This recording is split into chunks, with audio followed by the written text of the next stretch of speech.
Hey folks, Rich here at RCINFORMER. As many of you may know, in the last video we finally let the big cat out of the box. This is the all-new 1700mm 6-cell powered FMS F7F Tigercat. And today what we're going to do is we're going to do an assembly of the airplane. I'm literally going to walk you through the instruction manual from beginning to end and show you how to assemble this thing. Not because you really need to know, but just to show you actually how easy it is to put together. I used to do a lot of build guides, and a lot of guys have asked, why don't you do build guides anymore, or how come you haven't done any? Well, mostly because these new FMS airplanes don't really need it. In the old days, you had to do a lot of trimming, tweaking, tuning, and modifying and adjusting because the manufacturers weren't quite getting things, you know, the way they ought to be really to make it fly. But that all has changed. There is minor tweaking, but for the most part with these new FMS airplanes, there's so much prefabrication done. Rods and horns and everything being already attached to the airplane. 16 screws and you can assemble this thing. So what we're going to do today, guys, is I'm literally going to walk through this manual one step at a time for the purposes really of just showing you how simple and how easy and how quickly you can get this airplane together. Just step by step and get it ready to go and out to the flying field. So with that, guys, let's go ahead and start the assembly process. I'll show you a few things and then we'll start putting this cat together. Before I get into the actual assembly of the airplane, guys, I'm going to show you one technique that I've been using for about 20 to 30 years on all of my airplanes, and it's a way to make your electrical connections much more secure. We have so many connections we make, elevators that plug into harnesses, ailerons, rudder, ESC, whatever, and they're all real important connections. Obviously, we don't want to have any bad connection anywhere.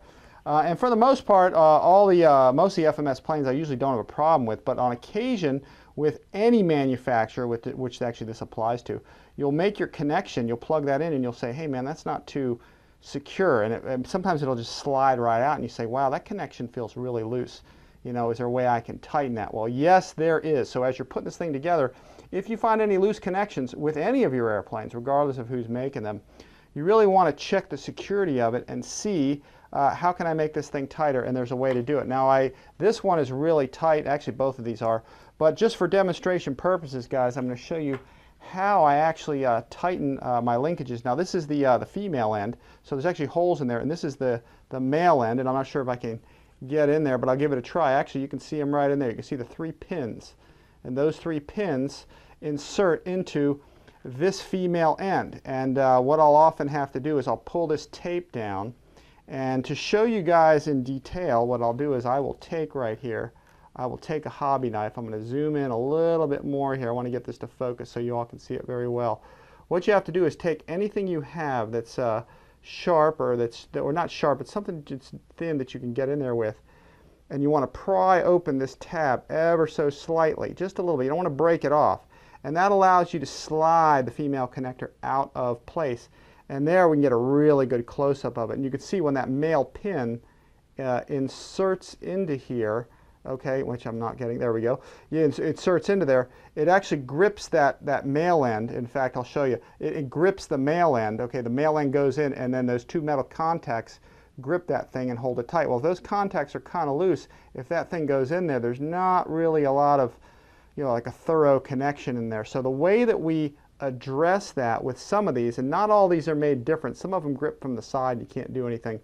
But with this one in particular, you can see that you have this prong right here. You have this bottom one that already has an indentation in it, okay? Then you have this top one that actually we can adjust, and you can see that it's not very far down. So what I'll do is I'll take my hobby knife, and very carefully I'll try to hold this in the screen for you.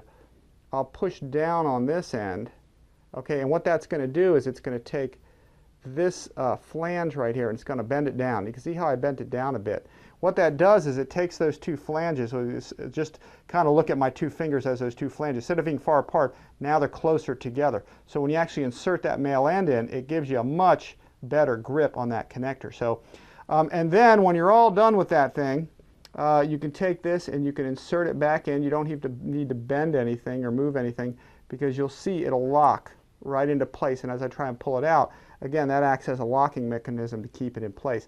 Now, what you can do, instead of removing all of those, if you have good access to it, a lot of times what I often do is you can take your hobby knife, put it right on the end of that, and just push right down. and you'll accomplish the same thing. Now, you don't want to push too hard on these things because you can really bend them and warp them too much. But now what I've just done to all three of these things is, again, I've made that female end from being large to kind of a smaller gap that actually fits right in. Now, when I actually make my connection and I put this thing together, as I push it in, I actually can feel them gripping together, and it's a much tighter connection than it was. So anyway, guys, with that, if you find any loose connections on this airplane before you make your final connections, put those together. And actually, often what I'll do is I will actually wrap some tape around this, usually some 3M Blenderm or something, to help keep those critical connections from coming out, especially things like the elevator, which you don't really take off the airplane very much. But anyway, guys, just a quick tip before we get started on this thing: make sure you have really good electrical connections on everything as you insert them. So if you find something loose, tighten it up before you put it together, get it together, wrap some tape, and then we're good to go. So anyway, guys, with that, let's get on to the first step of assembly. Okay, guys, here we go. This is the first step in the actual assembly process of the airplane, and really all it is just taking the engine nacelle, which includes the electric motor and the retractable landing gear mounted in there, and we're going to mount it, attach it to and mount it to the main wing that has the speed controller and all our servos and horns together. So, and that's simply done by attaching 2 servo leads and 3 motor wires. The 2 servo leads, channel 5B is the retractable gear, and 5C, which is the doors, the landing gear doors, and then A, B, and C, guys, which are your motor wires. You don't want to line them up by the color. FMS is actually starting to use A, B, and C because sometimes the colors don't match up and the direction of the motor isn't going the right way. So, and then once you've installed everything and you put your engine nacelle on, 4 screws get this thing together. Essentially, guys, it looks like this, and you have a lot of detail here on your foam, so you don't want to ding that up. And what I'll do is I'll just take a piece of foam and I'll kind of stick that right there on the wing just to sort of protect it a little bit. And I'll take my engine nacelle and I'll kind of stick that right on top of it. This is what I was even doing with the early test plane when I first started putting this thing together, and we're gonna make the connections. Now I'm gonna refocus this thing on here. And essentially, guys, it's just done this way. All we have to do is just find our 2 leads down here, which you can see channel 5B and 5C. Those are the first 2 connections that we're going to make. So I make my landing gear connection right here. And I already tightened this using the technique I just showed you. I tightened out those links, and you see how it snaps right in? And it is nice and tight, nice and secure. I know I got good electrical connections there. And then 5C that you can see right there, I'm going to make that connection as well there. That snaps into place too because I have really, like I said, I tightened it just like I showed you in that previous video there. And then I'm going to make my 3 motor connections right here. So I've got B here. I'm going to look for B. It just happens to be the same color.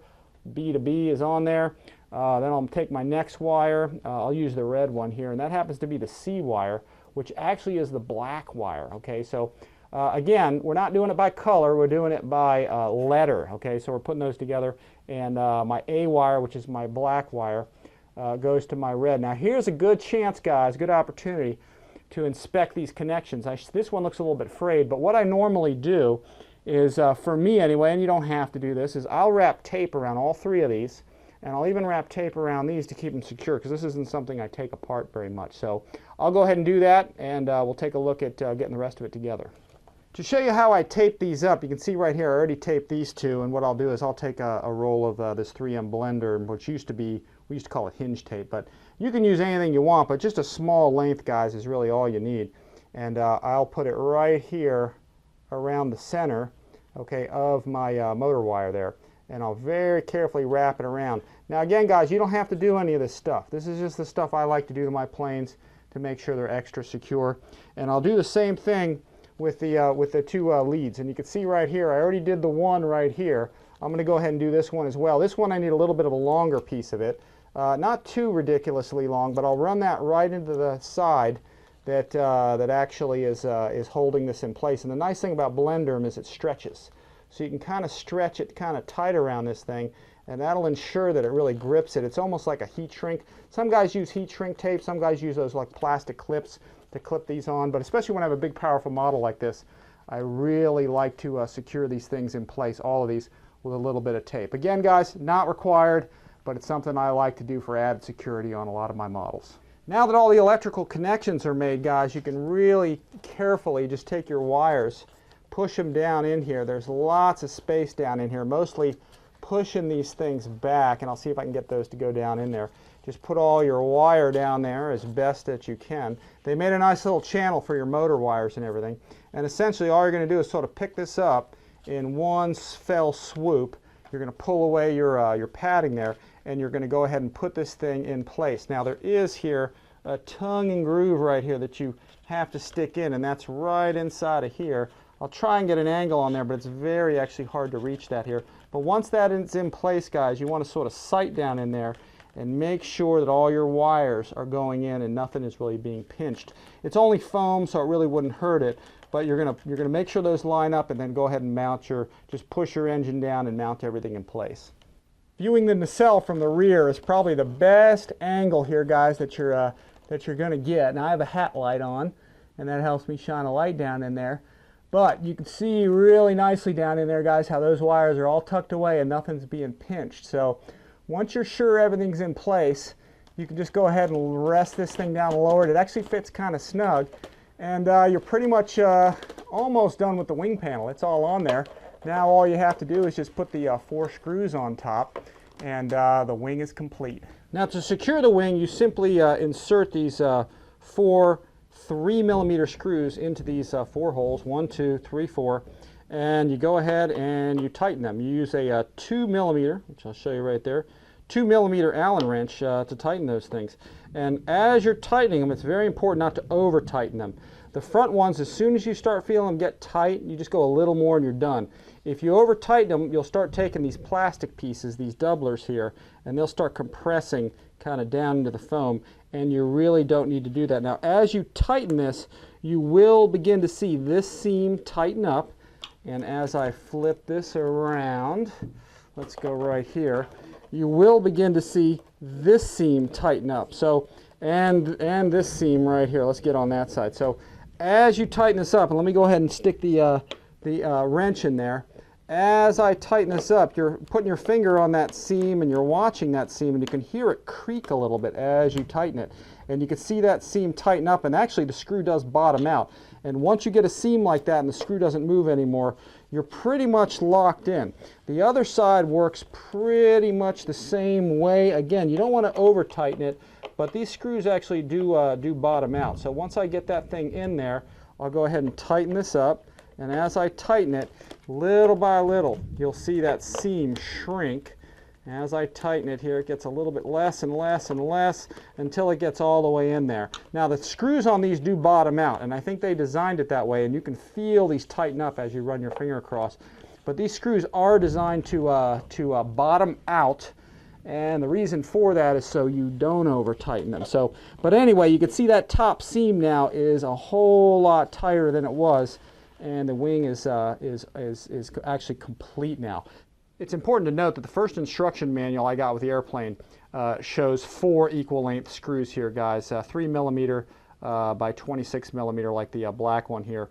But I did find in my sample plane, the early test plane, and in this production version that they for some reason indicated that they're all the same length screw. But what I found was I needed a longer screw up front, 35mm. It's still a 3mm metric screw that you can get almost anywhere. But you know, kind of being the gatekeeper and kind of quality control guy that I am, I contacted FMS about this, and they said that they'll be able to change it in the production version. So you may actually get an instruction manual that shows these 4 screws. They may have amended the instruction manual like you see here, but there's going to be some longer screws up front. May or may not be 35mm exactly, but just know that in the production version, guys, if you don't see this change, that there are some longer screws. There should be some longer screws in the box to put up front for your front engine nacelle mounts. Once you're done with the first wing, just simply repeat the process for the second wing, and both wings will be completely finished here and ready to be attached to the fuselage.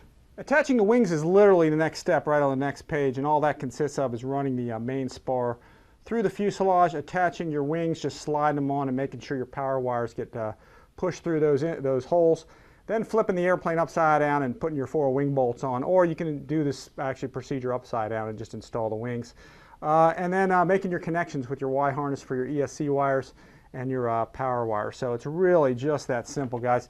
So with that canopy, I have a foam block to use to mount this with, and you'll probably want something to hold the airplane. I use like a little box to kind of help me out if I don't have a helper to hold the other side of the airplane. But really all you have to do is just remove the canopy. And in fact, I actually store, okay, my spar inside the fuselage, so I know where it is every time and I don't forget it at home when I go to fly the airplane. So it's a good place to store it. It does fit in there pretty nice.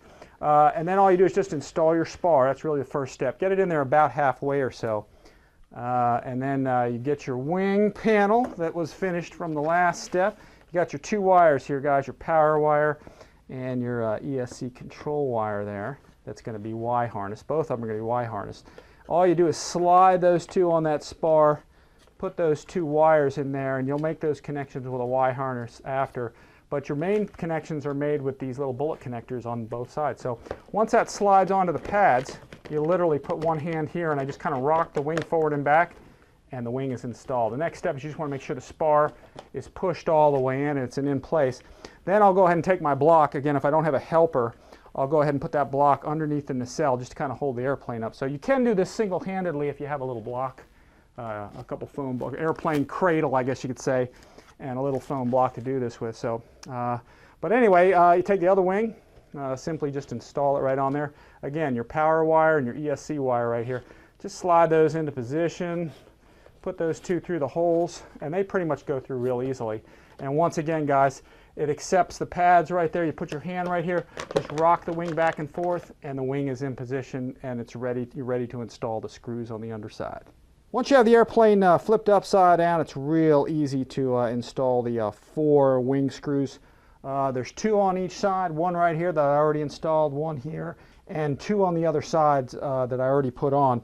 Essentially, guys, all it is here is a metric 3mm screw that uses a 2mm Allen screw, and what it is it's a beveled edge flush mounted machine screw, hex head machine screw, which is really nice, guys. FMS has stepped it up really with these flush mounted screws, and you can see it's just this simple to screw this thing in place. I'm using my left hand for this, which I usually don't do, but you can see it's nice and flush mounted, and your wing now is secured and ready for flight. The final step is to get your power wires all connected, and you have this Y harness power wire that's connected to your BEC that you can see right here.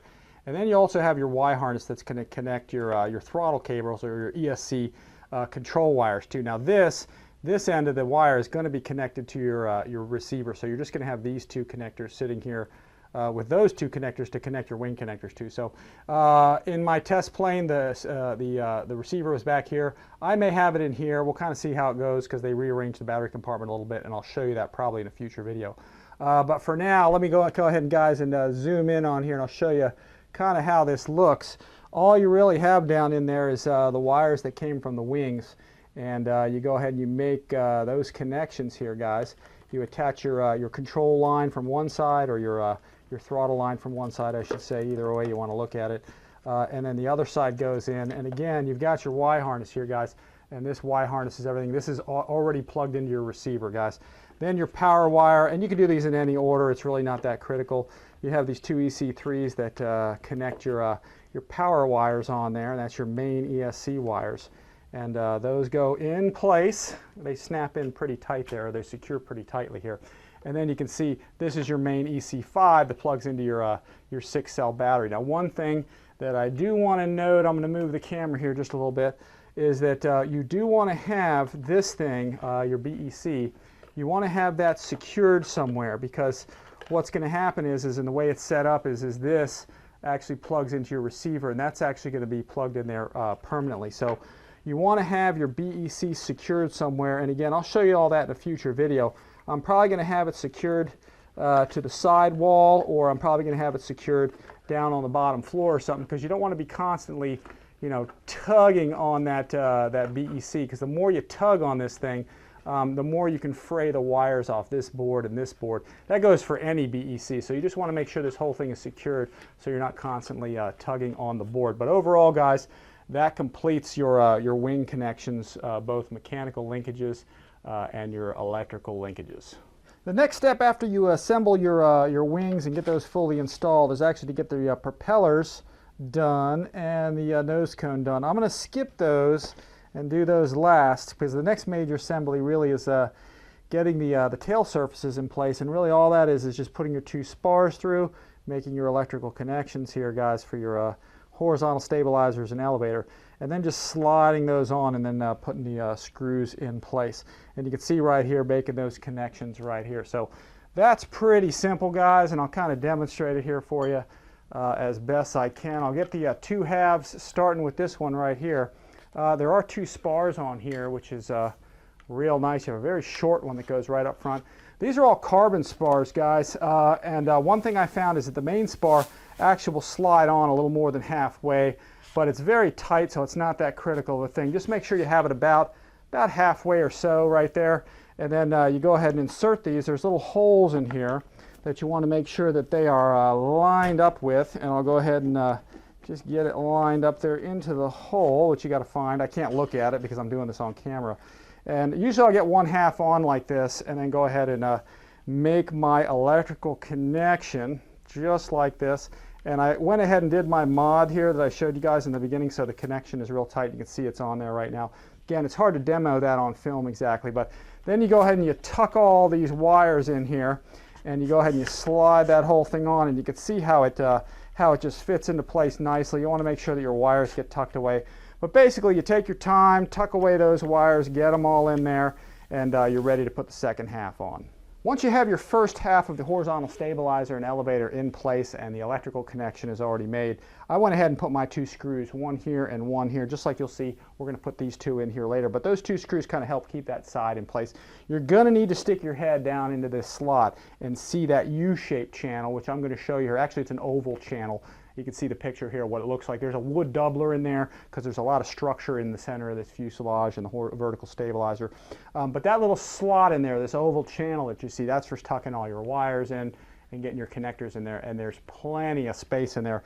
And certainly, guys, when you do attach this thing, you do want to put tape on here. So with that said, guys, second half of the elevator is horizontal stabilizer and elevator is ready to go. You can see how simply it slides right onto that carbon spar. You go ahead and make your last connection here. This probably would have been a good place for them to actually make the wires a little shorter because there's not a lot of space in there, but there is just enough. Once you make your connection here, I wrap some tape around here, stick my head in there, tuck all that in place, and then once you got it all tucked in, you're ready to slide the remaining portion here of the elevator in place. It fits really nicely into this pocket. Now, one thing I found really useful in the final assembly of the tail was actually turning the airplane upside down, and you can see that U-shaped channel in there that is actually intended to actually put all your fittings. And you can see as I zoom on in there, you can see I have everything tucked away nicely in there, and that's what that channel is for in there. Additionally, guys, as I zoom in here, I'm going to pick up the camera here. One of the reasons you want to have this thing upside down is you can see that there is a rectangular pocket right here that's intended to put all those wires. So having the airplane upside down gives you a much better sort of a visual view in there, so you can see where those wires are going. There's very little chance you'll pinch anything, but you could kind of get some wire stuck up against that thing. So having it upside down is really the best vantage point, really, for getting this thing in place and getting all those wires secured in there. Now, with all those wires tucked away as best I can, and the other side, like I already showed you, is secured in place, little by little, I'm going to kind of inch this into place and very carefully just kind of feed the wire in there and kind of sight down there. I got my head down here looking at it, and as I get all those wires in there and I can see that they're going to make a straight shot in there, you can very carefully start pushing this thing into place. And what it'll do is it'll pop right into that slot real nicely. And if you have to, look at the top side, look at the underside until you get it to kind of fit into that channel. You can see it's in there right now. And then you can go ahead, if you have to, is just sort of pull that wire as best you can in there so you're not pinching it. And then as you push that in there, you can see it'll all go in there really nice and snug. You can see what a nice fit and finish that thing produces. You can see here what a fantastic fit this thing is, guys. This fits very precisely into the pocket. But like I said, doing this from the underside just makes it a little bit easier to see where those wires are going. Once you've got it right side up here, or even upside down, or whatever best for you, you can go ahead and insert your 2 screws. You can see I already have the one down in here. Just tighten that in, and you can see it fits in there real nice. Everything is flush mounted on it, guys, and it just looks fantastic. I'll go ahead and pan out here for you guys so you can see how nice that tail is. Structurally, it's very, very strong. Again, there's some wood in the center of this thing, and with those 2 carbon spars, it really gives you a nice strong tail on the airplane. Now that we've got the tail of the airplane installed, which really represents the last of the major airframe assembly, I'm going to flip back one page and go to the props that I previously skipped. These are real easy to install, guys. These are the same 3-bladed propellers, 14x8 that FMS used on its 1400 millimeter F6F Hellcat years ago. So they're really proven propellers, and they've been flying well on this airplane. But there's a front and a back section of the hub, 3 prop blades, 3 screws or bolts, and 3 nuts, 3 nylon lock nuts to assemble this thing. And that's about it. Now, one thing I like to do to all my props, especially my FMS props, is prior to installing these things on the back side of them, there's a little bit of flashing there that sometimes gets missed. And you can see those 2 raised spots right there, and they're represented right here. You can see my fingernail clicking on those, and right there. So they're just 2 little dots of extra plastic flashing. And to remove those, the best thing to do is really just use something to scrape them away. A hobby knife is usually about the best thing to do. And once you do that, you can see that they'll seat in there a lot better. And you can see right now, it's pretty flush there. It's easier to do this kind of thing off camera, but once you get those flush, and I'll put that aside, you can see what this thing looks like now. It's nice and flat, and it'll actually fit into the fitting a whole lot better. And if you notice right here, I'll zoom in a little bit, you can see there's just sort of a little nipple that sticks up, and you can see they'll fit into those pockets a lot better. The final assembly of the props is very simple. Again, you just push them in position here, guys. Real simple. Just grab 1 plate at a time. You can do these on a table if you want to, but you can see right here, guys, I'm just going to do these just with my hands here. Again, you can see that center pin. You want to make sure you have the right one on the right side, or it won't fit. You'll just have to flip it around. But these have always been very easy propellers to assemble. You just pop those in place. I'll grab this last one here. But you can see how if you don't file those things away, it may not fit flush down in there, and the top or the front and back surfaces of the hub may not fit together as well. They may not completely seat down. So once you got this in place, you see you can squeeze it together, and you see how nicely they seat. If you don't remove, just like I talked about, if you don't remove those little areas of flashing, these things may not seat that great. You can see how nice that is. So you just take your screws, push these in from the front side. If they don't go in all the way, because they're actually kind of tight, guys, you may have to push them in with the screwdriver. You simply take a nylon lock nut right here, really nice lock nut, and just stick them into the back side. Actually, if they're really tight in here, it's actually a better way to do it. Just put your finger right there, take your screwdriver. I'm using a metric 5mm Turnigy. Been using this thing for 5 to 7 years now, and as you turn it to keep that thing from falling out of the back, you'll feel it begin to tighten, and as it tightens, just kind of move on to the next one.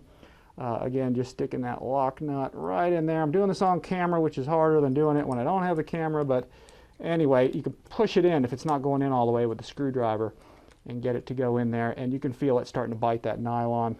Get the last one in there, and then put that kind of in place. Again, holding your finger over that thing and tightening it. So again, it takes just minutes to get these together, guys. It's pretty simple.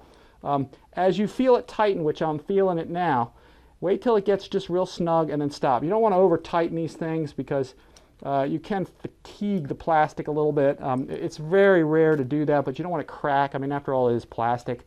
So just get it to where it's snug. That's why these things are built as you saw on the inside, with like a flat channel on both sides, because it really locks them in place. But just make sure they're snug enough, and make sure they go into place. And it looks like this one's going in. And as I'm turning it, what's happening to this one is the back of the lock nut is actually turning inside of there. It's kind of slipping within the hexagonal slot. That's okay, because the nylon is actually locking it in place if that happens, and you can see that the screw is actually flush there and it's being locked in with the nylon. That's actually a pretty good safety device. If that thing starts spinning, that means it's tight enough and it's in place, and your prop is completely done, minus the stickers, of course.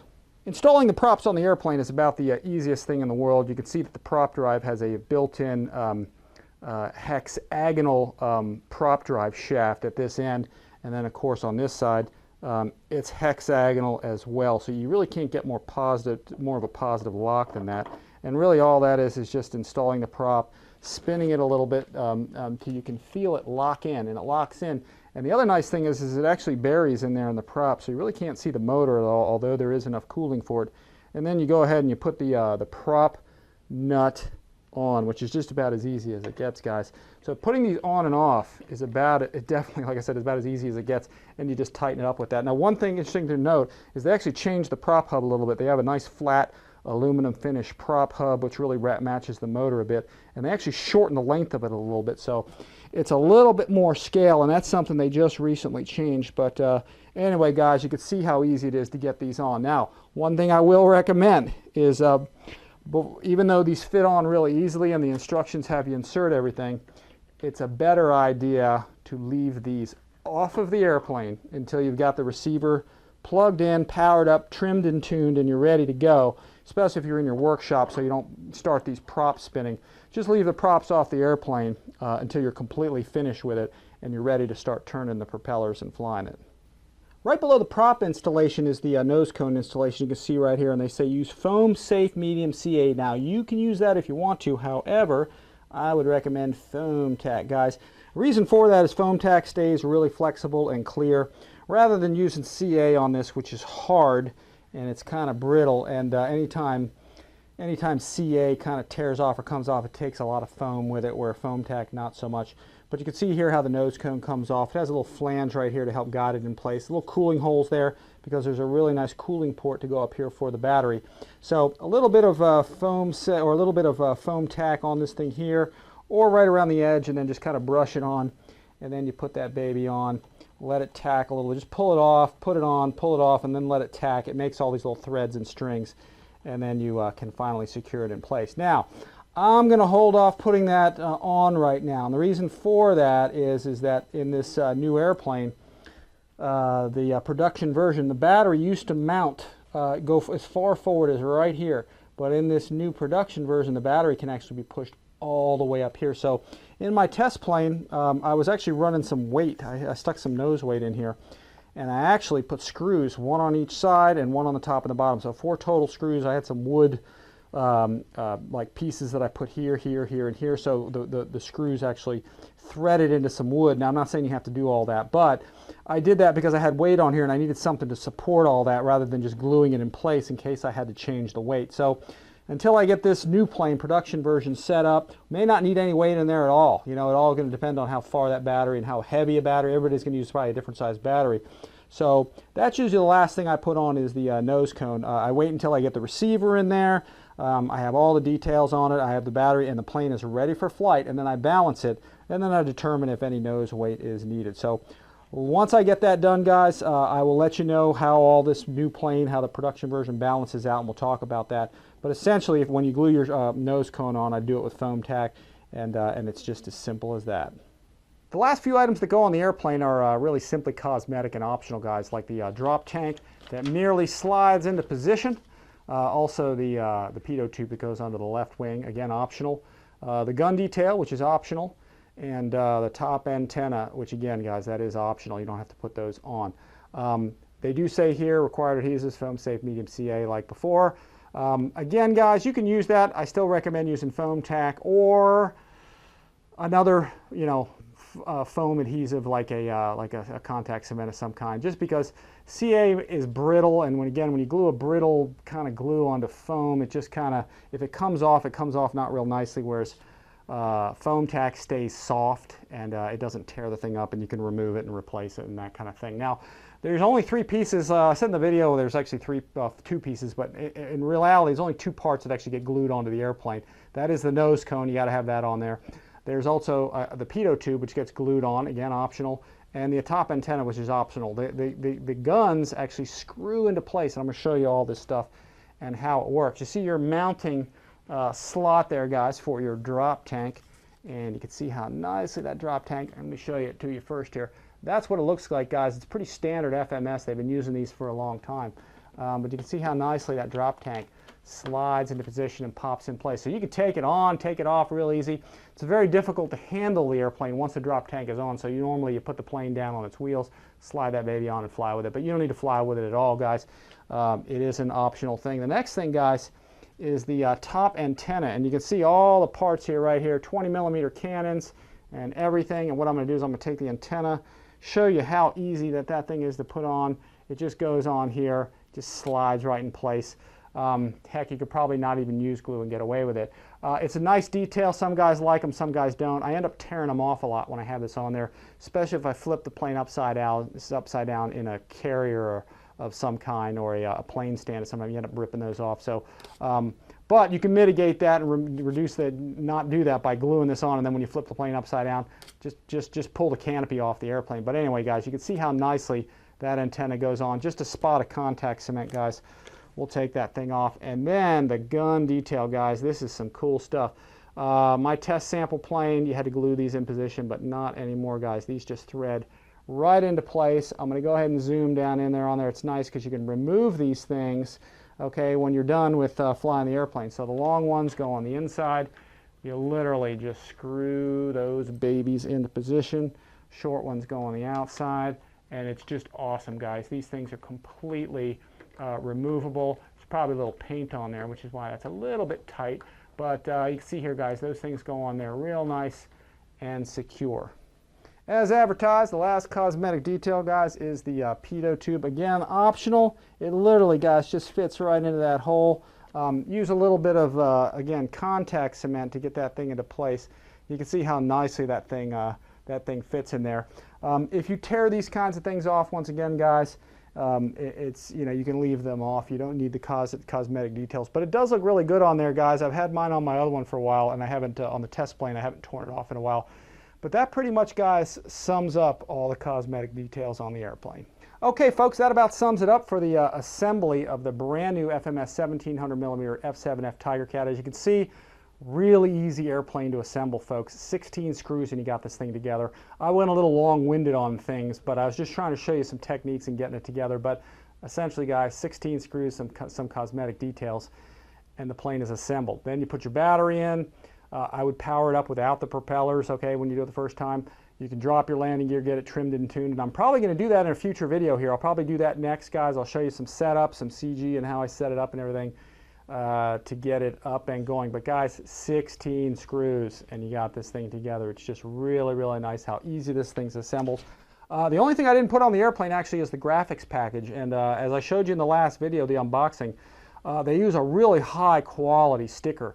So use these, guys. However, and actually the nose art is actually water transfer decals. However, the thing is they're thick, and putting them on here, you really can't see the rivet detail under it. But, you know, again, they're high quality decals.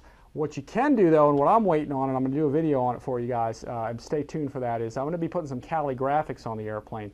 If you guys go to Cali Graphics and check it out, I'll throw some pictures up here. They have all of the paint schemes or all of the sticker packages for this thing, and they have a vinyl kind of a transfer decal or sticker that if you work it, you can conform it to all the rivets and really make it fit. And I really want to try some of those out. If you guys want to get them, this is a special size, guys. You can order if you go to her website and order the stickers, she says she's going to make a special size for this airplane. So if you order them in 1/9 scale, and then leave a note in the box, comment box, when you order them, saying that you're getting this for the FMS 1700mm F7F Tigercat, which is actually not a 1/9 scale, it's a 1/9.3 scale, actually. If you tell her that, she'll custom make the correct size for this. I've given her all the sizing details of all the decals already, so she's going to make decals that will fit this airplane, and it's a great way. So be checking for that video, guys. I'm going to put that out on getting the graphics out. But essentially, putting these graphics on, guys, the airplane, the ones that come with them, are really just a peel and stick, and then it's a water transfer on the nose. Oh, and one more thing, guys. I got a special pilot for this thing, guys, from Brandon Moon. I'll probably do a little more on this, but he made me a Tomcat video with a servo in there, and we're going to be showing you this. I'm sure he's going to show you this in his videos, but he put a servo in there and put the pilot's head on there, so now you can plug this into an aileron or rudder channel, and I'm going to put him either in this plane or the early test sample plane, so his head will turn when the ailerons or the rudder move, and I'll be putting that in there. Really nice, guys. Brandon does a good job, so I tell you, if you guys need custom work, ooh, you even put my name on there. If you guys need any custom work done, just contact Brandon. And he's got the silver Tigercat, so he's going to be showing you videos of that too as well. He's actually got a blue one coming in, so we're going to show you guys some of the detail on it. But really sweet Tomcat pilot that I'm going to be putting in this thing. So stay tuned for that, guys. Wait for the setup guide. I'll be putting some decals on this thing and showing you a video on that. I'll be doing, like I said, a setup with that new battery area and the new battery compartment, setting the CG, dropping the gear, and showing you all that. So stay tuned, guys. Check this out. This is coming from FMSModel.com and also Horizon Hobby. So check them out there, guys. Appreciate you watching. Thanks for watching RC Informer, guys. And as always, we'll see you next time.